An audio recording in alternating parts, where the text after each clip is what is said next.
গরম পড়তেই যেন সকলের বাড়িতে সজনের ডাঁটা আর উচ্ছে করলা এই দুটো প্রতিদিনের রান্নায় থাকবেই থাকবে। তাই আজকে নিয়ে আসলাম একদম নতুন একটা সজনের ডাঁটা আর করলার রেসিপি। খেয়ে দেখতে পারেন, শরীর গরমের মধ্যে একদম ঠান্ডা হয়ে যাবে। খুব ভালো একটা রান্না। চলুন ঝটপট দেখে নিই কী কী লাগছে। সবার প্রথমেই কড়াইতে তেল গরম হতে দিয়েছিলাম।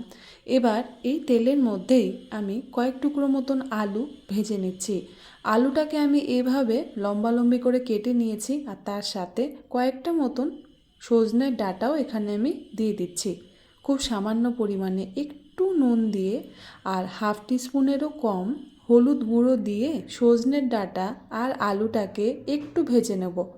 এতে করে সজনের ডাঁটা আর আলুর যে কচকচে ভাবটা সেটা চলে যাবে, সেজন্যেই এই প্রথম দিকে ভেজে নেওয়াটা। বেশ সুন্দর রং চলে এসছে কিন্তু।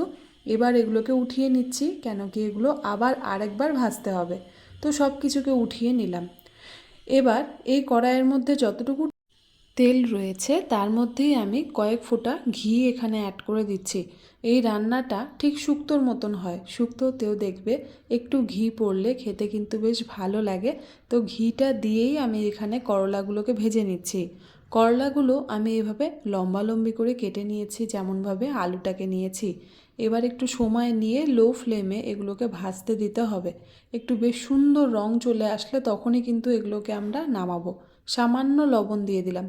একটা কথা বলে রাখি, এই রান্নাটা কিন্তু খুব বেশি তেতো হয় না। কেন কি, আমি করলাটা কেটে আগেই নুন জলে একটু ডুবিয়ে রেখেছিলাম। এতে করে কিন্তু এর তিতো ভাব অনেকটাই চলে যায়। আর তার সাথে সাথে খুব অল্প পরিমাণে ঘিয়ের মধ্যে এভাবে চিনি দিয়ে করলাটাকে ভাজবো। এতে করে যতটুকু তেতো ভাব রয়েছে সেটাও কিন্তু চলে যায়। বাচ্চাদেরকে তেতো খাওয়ানো খুবই মুশকিল হয়। এভাবে বানিয়ে দেখতে পারেন, যাদের তেতো খেতে ভালো লাগে না তাদেরও ভালো লাগবে। এখানে আমি হলুদ সর্ষে আগের থেকে ভিজিয়ে রেখেছিলাম। বড় টেবিল চামচের 1 টেবিল চামচ সর্ষে এখানে দিয়েছি আর ছোট 1 টেবিল চামচ। আর তার সাথেই দিয়ে দিচ্ছি কিন্তু এখানে গোবিন্দভোগ চাল। সর্ষে আর গোবিন্দভোগ চালটাকে একসাথে আমরা বাটবো। এখানে সামান্য পরিমাণে একটু লবণ কাঁচা লঙ্কা দিয়ে বেটে নিলাম। এখানে দেখুন চিনির জন্য কিন্তু করলাটার রং খুব সুন্দর চলে এসছে। এবার আমি এর মধ্যে ভেজে রাখা, মানে আগের থেকে ভেজে রাখা আলু আর সজনের ডাঁটাটাও অ্যাড করে দিলাম। তার সাথে সাথে এখানে যে আমি সর্ষে আর চালটা বেটে নিয়েছিলাম সেটাও কিন্তু দিয়ে দিচ্ছি। যতটুকু দরকার ততটুকুই দেবেন। এটা কিন্তু একটু গ্রেভি জাতীয় একটা তেঁতোর সবজি হয়। এখানে সব কিছুকে একসাথে মিলিয়ে নিচ্ছি। গোবিন্দভোগ চালটা অ্যাড করাতে কিন্তু তেঁতোর রান্নাটার মধ্যে একটা খুব সুন্দর ফ্লেভার চলে আসে।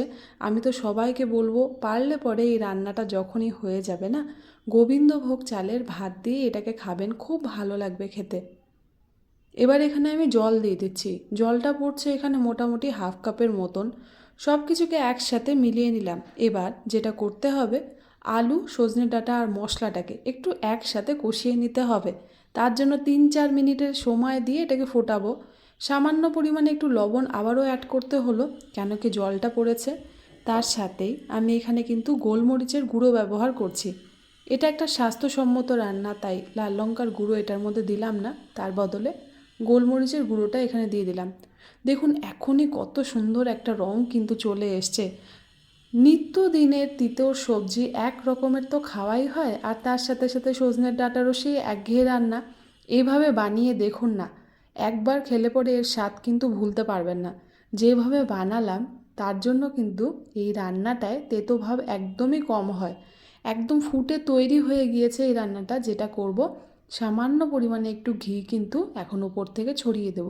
দিয়ে চাইলে পরে গ্যাসের আঁচটাকে অফ করে এটাকে ঢাকা দিয়ে রাখতে পারেন। যখন পরিবেশন করবেন, যেহেতু এর মধ্যে চালের গুঁড়ো রয়েছে, দেখবেন অনেকটাই ঘন হয়ে গিয়েছে, তাই এই সময়ে এটাকে বন্ধ করে দেওয়া ভালো।